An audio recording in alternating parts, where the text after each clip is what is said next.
Now the floor is open for any discussion we had from morning. Moderator. Yeah, and of course I moderate, People of but it's Question thought occurred to me about basic design. Because basically, when Rohit was speaking about the landscape, that's why I was discussing that maybe the beginning should be from landscape, basic design, where they given not a plain slate, not a clean slate, but landscape exists. And then they start doing these various things and not completely composition, not line, not line. So what then happens is that you are drawing a line, but on landscape. So landscape becomes the ground on which you build architecture. You start thinking about architecture in terms of not in isolation, but by a condition it doesn't impose too many pressures. Instead of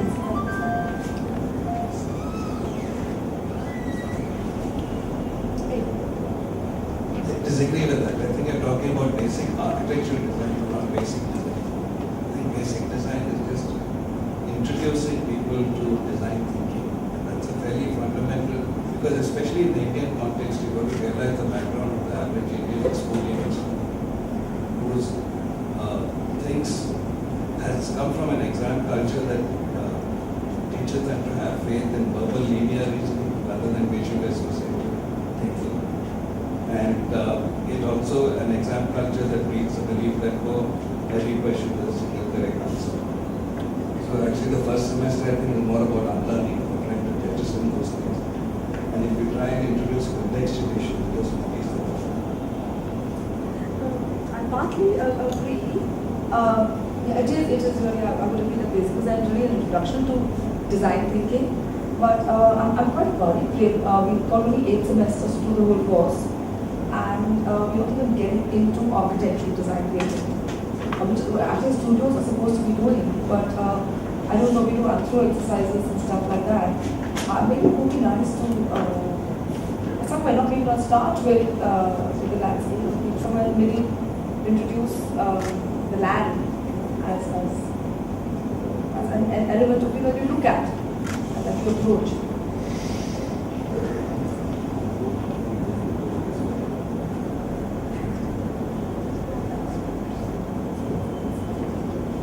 any further questions, discussion?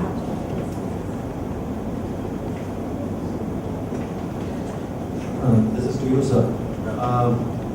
Listening to most of the presentations today, one comes to the conclusion that there is a lot of course material to be packed in 8 semesters. Now, the issue is who decided 8 semesters is enough?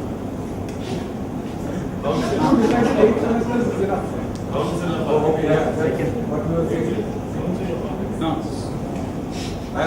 Please. It almost seems like it is. Yeah, I mean, most of us are feeling that it is at the 8th semester, the student is not yet mature enough. And the very fact, MBBS is also 5 years, architecture is also 5 years. It means, I mean, from beginning, they have come to the conclusion that it takes so much time to acquire the skills. So 5 years was correct. Suddenly, because of this engineering pressure, engineering finishes in 4 years.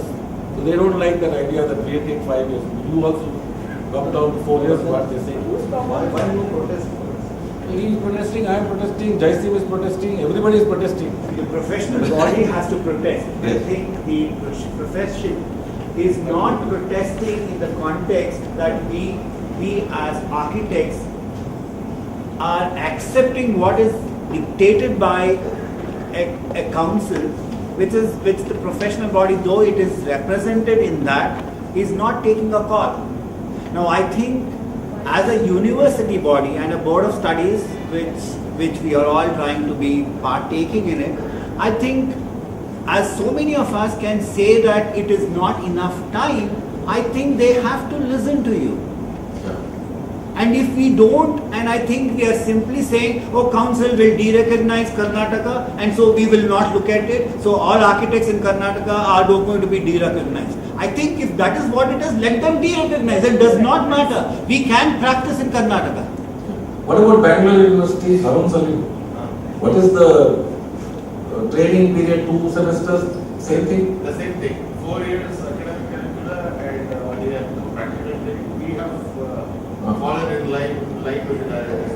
somehow I learned the Pushkar Kaninde, it hasn't been implemented in Maharashtra. But this is a general tendency for all professional courses. Even medicine now is 4+1. Let them medicine, they can do what they want. We are often asked the question, what is so special about architecture? If engineering can't be done in 4 years, Well, we are what is so special. special about architecture? Yeah, what is special is it takes more time to acquire a skill for complex, highly This complex is a projects. question that we have not been able to convincingly answer and convince the authorities. That is the reason why they are forcing all these rules on us. What about international? Who is Who's the authority? After all, Council of Architecture is the set of architects, no? Who's the authority? And suddenly, because one of the presidents had lot of schools in him and he wanted to enjoy additional money, he changed it without even the professional body going through it. What is I prevalent? don't think I agree on that. Srila, we are all from the old school. So it's not, so one thing I'm telling you, it is not that the thought is about old school. No, I think one should speak and we should not before. Okay, just you complete your thought. Fine. You have completed the thought. Let you finish the thought and we'll. This is a very basic question, because when the Council of Architecture wanted it as 4+1 scheme, from the 4.5+1 scheme. Now the good news is 4.5+1 pattern is also there in India. 4+1 pattern is also there in India. So we should sit and see what are the plus and minuses of both schemes in a very dispassionate manner to arrive at the conclusion. That may be required. That is point number one. Point number two is there is also a bright side to the 4+1 scheme in the sense that kindly understand the way the schools are running in some hamlets. I would rather, I am happy with the 4+1 scheme there, because that for 1 year that fellow is free to learn on his own. Otherwise, if he had spent half a year more in that school, he would have suffered a lot of damage. So, point 1 minute, let's just consider. You are opening a Pandora's box.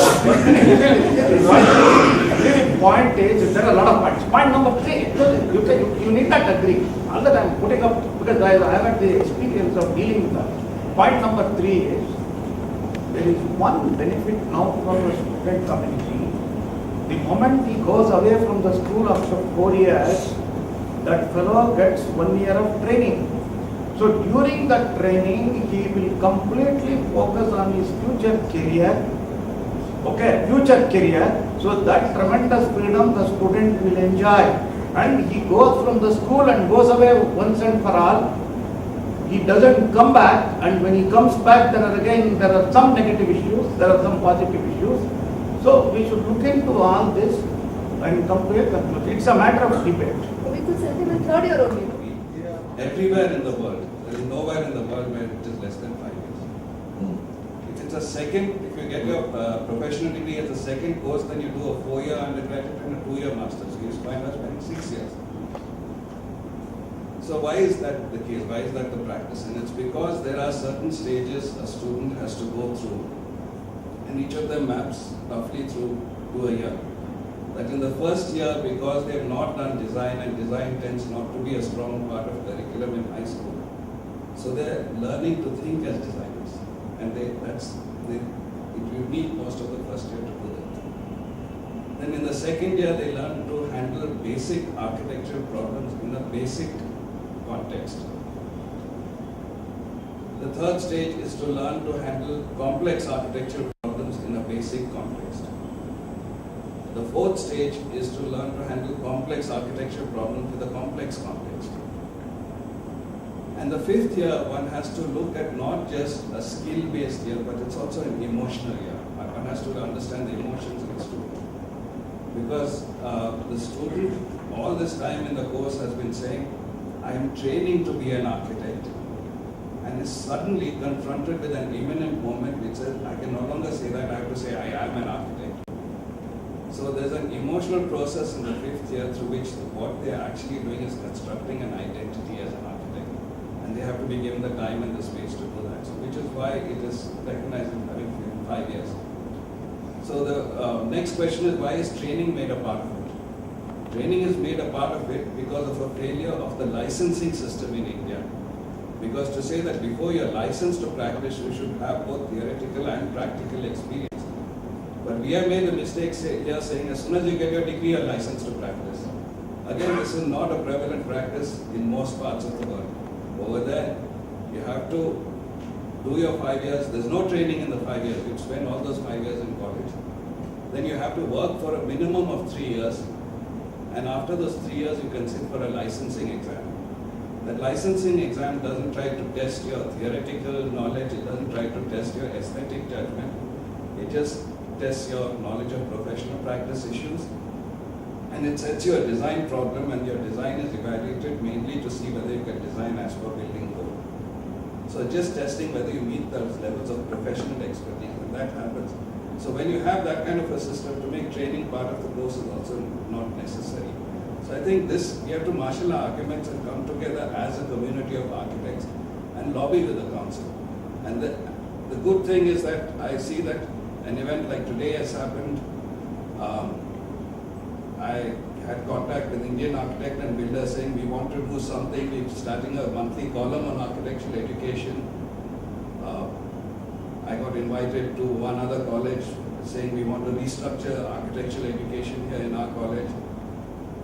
There is talk about a day of the IA National Convention being devoted to architectural education. So there seems to be a groundswell of opinion building up.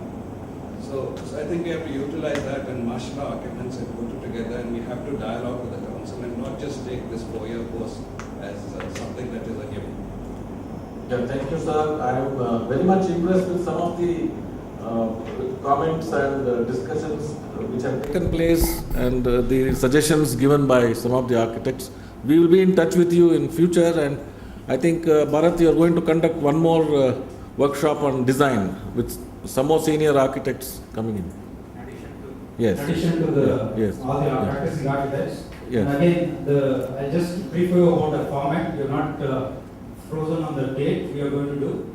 It's going to be a similar format. It's going to be 20 minutes each. The professional architect, practicing architect, is supposed to choose a studio from 1 to the 7th semester, and he or she would come up with of course for 13 weeks course. So how would they handle a studio in this 13 weeks? You pick a studio, it would be only more ideas based, and of course it has to be related to practicality and logistics of working within the 13-week semester. So it would be 20 minutes, ideas about how an individual architect would handle a design studio. So that would be it. And I think I'm overwhelmed in the content that we got in today. I think hopefully we get even extraordinary content in the design. I would conclude that 5 years and 4 years, one small thing. The Council of Architecture has somehow put the thesis in the 10th semester as for a viva was say in the 10th semester. And then again, this training is 16 weeks. I mean, after the 8th semester, you have two months of vacation, then 16 weeks training, again 2 months of vacation, 16 weeks training. And then the council norm says that the thesis or final year project viva should start in the 7th semester, conclude in the 8th semester, but the viva should be held in the 10th semester. But the Bangalore University, VTU right now, the 2009 scheme, we are not having viva in the 10th semester, we are having it in the 8th semester itself. 8th semester is extremely immature to do a thesis. In fact, even after 5 years, he is still not mature. In the beginning, JJ School of Architecture, where it all started, I think it was diploma in architecture 7 years. Anyone from JJ here? Nobody from JJ. Okay. Then from 7 it has become 5, and all over the world, as you are saying, it is 5 still, but they have reduced it to 4. Maybe they have reduced it still further. I hope it doesn't happen that way. So now we are proposing, we want response from the architecture community that we have to stick to that council structuring 8 semesters and then 2 semesters of training and thesis viva in the final semester. What we felt is that let the student complete the formalities in the 8th semester for the final year project. I mean, thesis is a misnomer. So it is a final project in the BARC undergraduate course. So let him complete the formalities there and all the analysis and case studies and all that, whatever they do for theses, and come to some conceptual level at 8th semester. And then when he goes to the next 2 months, he is free before he takes his training 16 weeks. At that time, he can complete his synthesis and final proposal.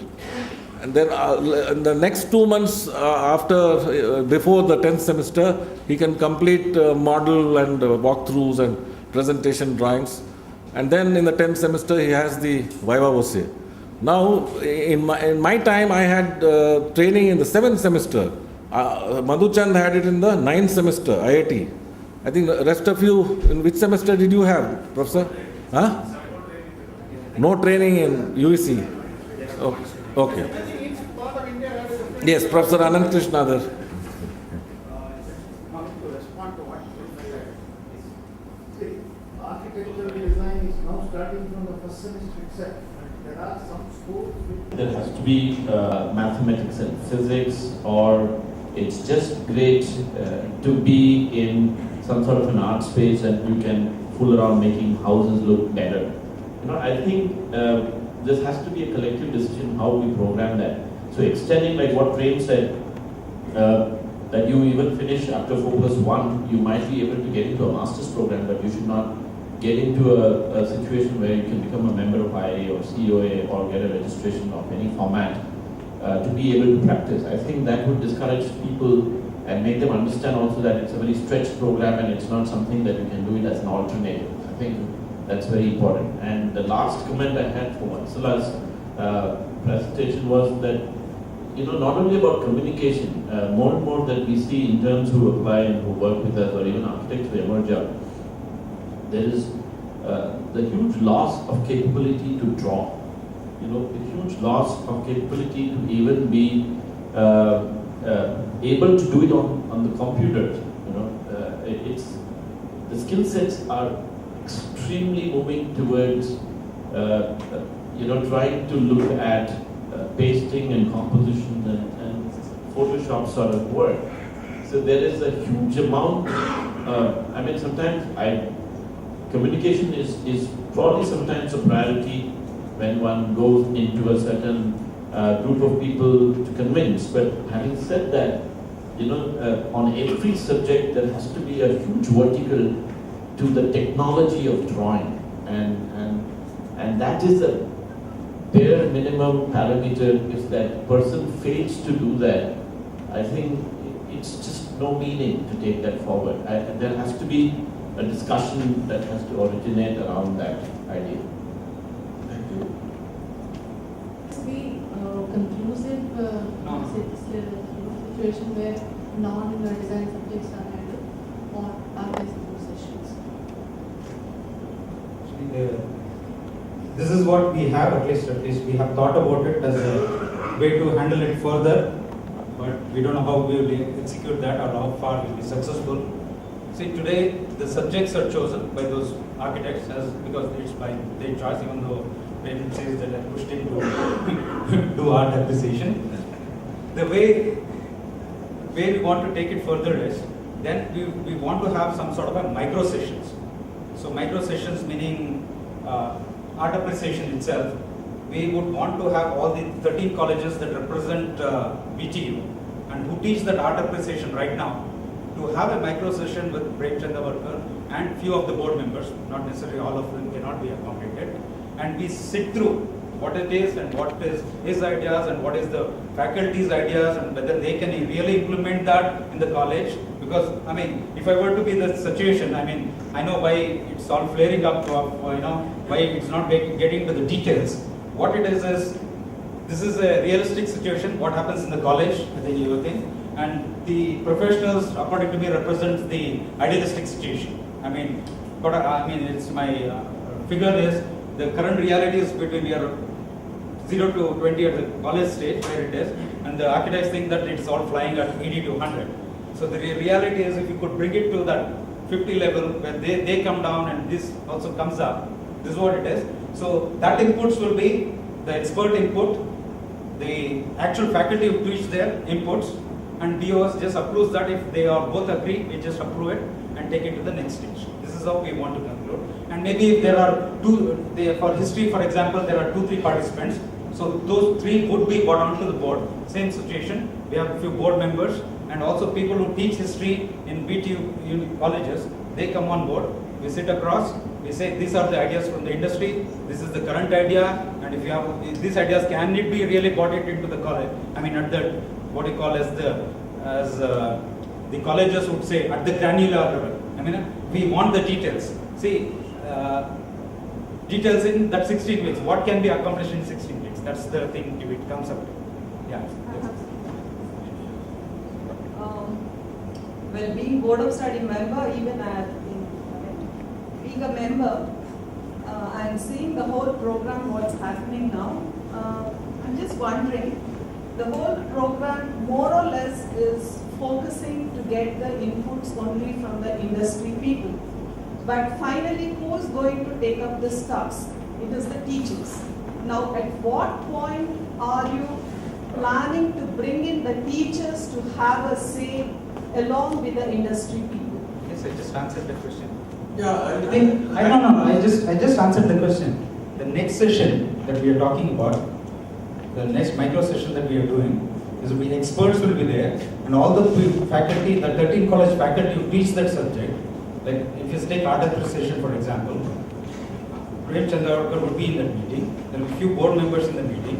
There will be these 13 colleges. We invite those faculty who teach that subject to be in that micro workshop.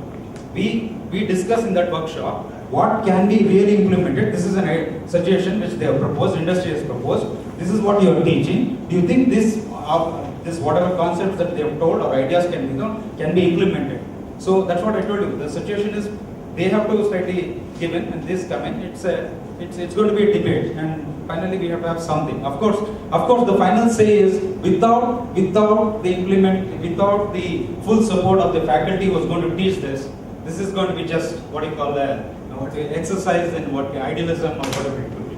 So, yeah. No, I don't want to call this speculation because I am an optimist. I just wanted to say 2 things. First, I don't think we should talk in some kind of a schism or a divide and say industry versus teacher.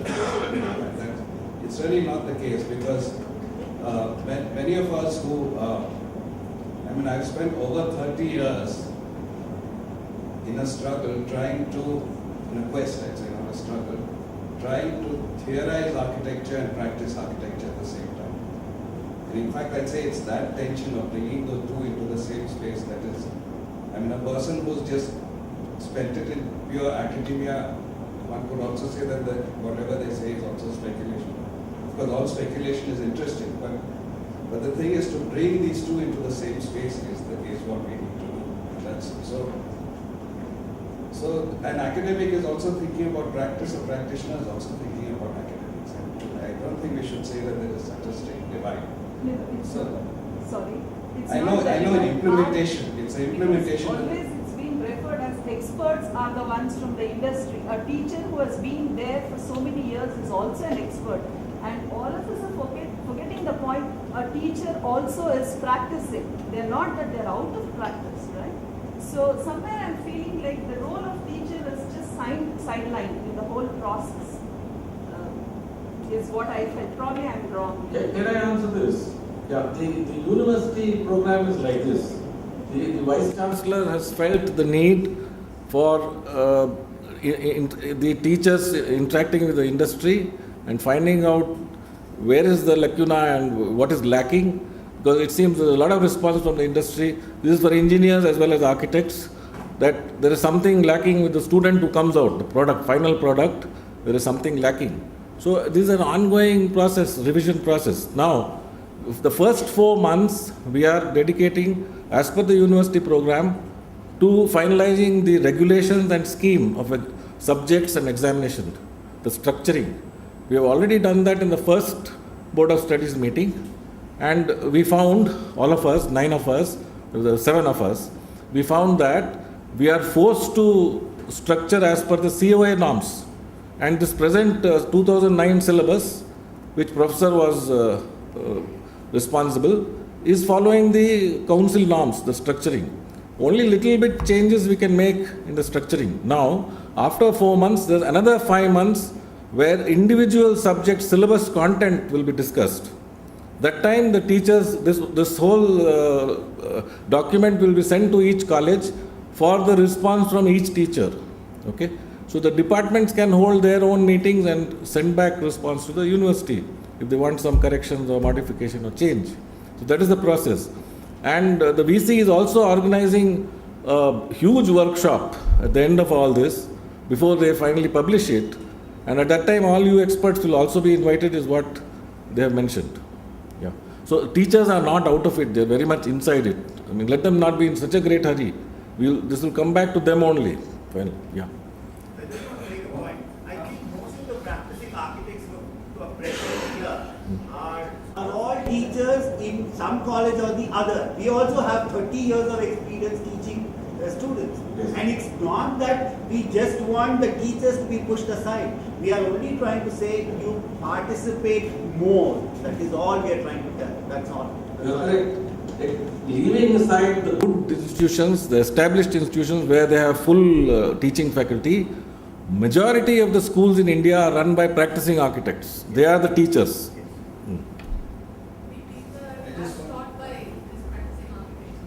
Yes. I just wanted to add one thing, that in our discussion we've been talking only about syllabus or content, and we haven't been talking about pedagogy. And pedagogy is an extremely, in fact, there can always be debates about content, but Sir, please come on. And I think that's I mean, many of us, I think the most profound learning experience we've had is sometimes being in the room where even our teachers have argued with each other. And when you have that kind of lively discussion, you realize that this studio I'm in, this classroom I'm in, is a place for making knowledge. It's more than a place for just transferring knowledge. Now, the problem with pedagogy is that it has highly intangible dimensions, so it's very difficult to prescribe. That's why we tend to just prescribe syllabus. So the next content has to be in terms of training in pedagogy, and I think that's something we need to put effort into.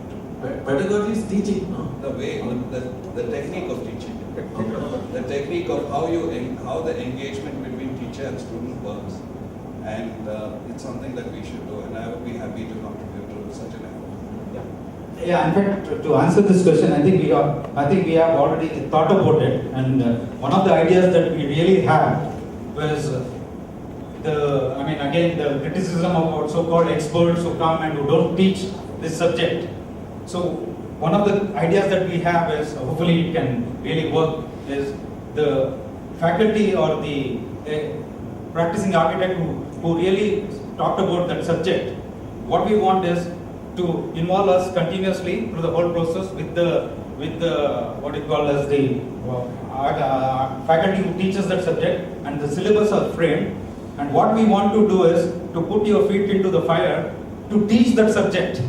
That's what the thing is. Teach that subject in a semester. VTU is going to volunteer one class, anywhere, when we give you all the possible, facilities to everything to teach that course. And in fact, we even record these things the way it is done. That will be put up.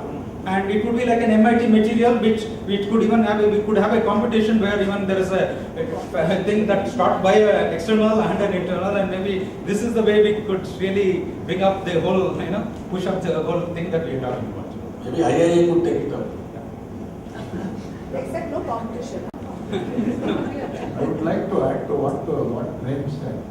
I have had innumerable discussions with architect Bharat Kola, and he has had several meetings with me. In all the meetings, the only one point I have talked to him is, as he rightly said, the content is there, it's fine, but the delivery. See, that is the critical thing which will make or break a school, the delivery. How do I deliver? And one more thing. See, finally, the proof of the eating is in the pudding. That is what I want to say. So, there are schools which have done well, they have delivered the goods. Professor, That's please come it. on. Please come on. No. Both of you. No, but Yeah, please come on. I think there are two. Looking at this wall, you can look at them. Please come on. But it is all stopping there. She has some issues. Okay, She's yeah. also- Yeah, sorry. It's all- Aye. it's all going upstairs, no? I just wanted to react to what Architect Ravindra was saying in terms of the number of schools coming up. I don't know why we have an issue with this because we see the amount of work, the construction industry or building homes that we see, how many architects get to do and do their projects. In my own experience, I have a number of students who quit the course in the third year because they already got projects. They all come from building backgrounds. And they don't understand the value addition of completing the PR at all. They are saying there's so much work. If I have the time someday, I'll come back and complete this course. In that context, why are we assisting the schools? Why are we looking at the numbers? And definitely, anyway, quantity comes before quality, I think. I was told by the registrar that the target or mandate for them is 30,000 students a year. And 22 years of the council being started, I got registered as 34,000 something architect. And now they're talking about 30,000 architects a year. No, but I think India today needs that kind of. I mean, there are the huge population that is especially the youth population. They're coming up to getting this education. So it would be rather elitist to say who gets educated and who not gets educated. Again, I think I remember one politician. I mean, even though it comes from a politician, it is a very good thing. He said, no, he said, I think there was a similar debate that was told for schools, so what he said was, let's give permission to all the schools. No, it's okay. And finally, the best will survive. At least somebody gets something out, at least out of it. So in Indian situation, I think we understand all that quality and all the issues. But what are we talking about? Still, we are talking about this elitist, still that whatever urban population that we are talking about. And still, now we are going to double our urban to rural in the next 30 years. And so, it's going to be more urban than whatever we are talking about. Question of, let us not be very, get out. See, as he said, the question of quantity, there is so much of pressure on quantity in India. We have to tolerate the lack of quality. Finally, that is what is the reality today. We are having some serious discussion here about the syllabus.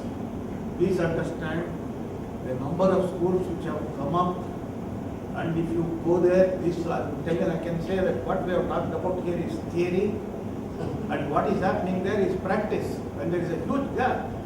See, there is nobody even to teach building construction. So this is the situation. So how to bridge that gap? On the one hand, you want quantity, on the other hand, you want the serious architectural discussions, and you want good architects to be produced. So there is a disconnect. How to resolve it is not in our hands because the politicians decide how much quantity is required. So in this situation, we have to struggle and do our best. And the point is about the teachers. You see, the lack of teachers we must appreciate. You see, the lack of the teachers in the field is so critical because unless we address that, and I have been telling Bharat Gowda and he says yes, unless we address that, this will become a discussion, sir, because where are you getting all those people to train the students in this manner? We may disagree, that is okay. This has already happened in engineering, where they kept on simplifying engineering for dumbos, and they opened up some 3,000, 4,000 colleges, and the latest report is 3 to 4 lakhs seats are vacant, and that has no value. That engineer who comes out like a dumbo has no value in the market. So now Tamil Nadu has opened up 65 schools of architecture. If you go from here down the highway, this same highway, Hosur Road, you will find there is a school in Krishnagiri, in Dharmapuri, in Salem, in Namakkal, in Dindigal, Ramnathpuram. Everywhere they open schools of architecture. There is no teacher, not a single teacher. And that's where your practicing architects are ruling there now. In all those schools, only practicing architects. Ratios 1 to 1, sir. What are you going to do?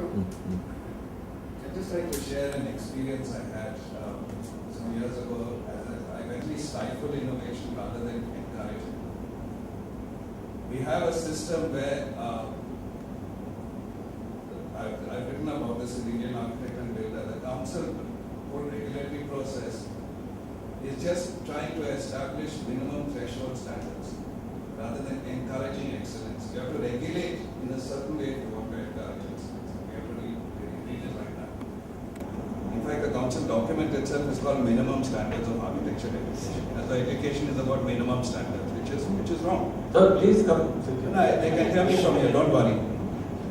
So I think that's an area there's no transparency. A teacher can teach a mediocre course year after year and is not held accountable for it. How do you create transparency?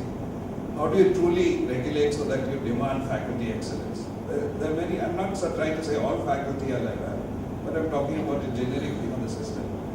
So it's actually a regulatory environment we all need to work on and think about, and to create that true marketplace for ideas that encourages excellence and where only the best survive. Then the quantity is not the issue. I would second this by saying bureaucracy only promotes mediocrity. I'm very sure about this because I've been looking at it, and they always say try to bring up the general standards. They're not talking about excellence at all. While they come up with center of excellence of innovation, center of this, center for that excellence, this, projections for 5 years, projections for 20 years. But it's not anything like that. They're just trying to bring the mediocre and retain them at mediocre. This Graham's point is it has already been pointed out in the council in seminar. But the past President Sony Tibor conducted a seminar. It was then in Ahmedabad, in Nagpur. Rajan was also there.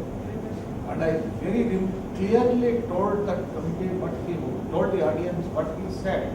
The Council of Architecture Inspections should throw away the concept of how many computers, how many classrooms, how many teachers, how many rubbish.